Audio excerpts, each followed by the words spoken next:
Imagine you have a battery, a single wire, and a light bulb. Can you make it light up? It's a surprisingly tricky puzzle, and the secret lies in a word derived from circle, the circuit. For electricity to work, it needs a complete, unbroken loop. It's a round trip, not a one-way street. Think of electrons as cars, and your circuit as a road system. You need a source, the battery, to get them moving. You need a path, the wire, for them to drive on. And you need a load, the bulb, which does the actual work. The electrons must flow from the battery, through the wire, light up the bulb, and then travel all the way back to where they started. If there's any gap in that loop, it's an open circuit. It's like a raised drawbridge. Traffic stops and nothing happens.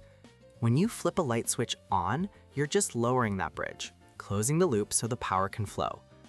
But electrons are lazy. They always take the path of least resistance. If you connect a wire directly from one end of a battery to the other, you skip the bulb entirely. You've given the electrons a superhighway with no work to do. They rush through at incredible speed, creating immense friction and heat. That's a short circuit.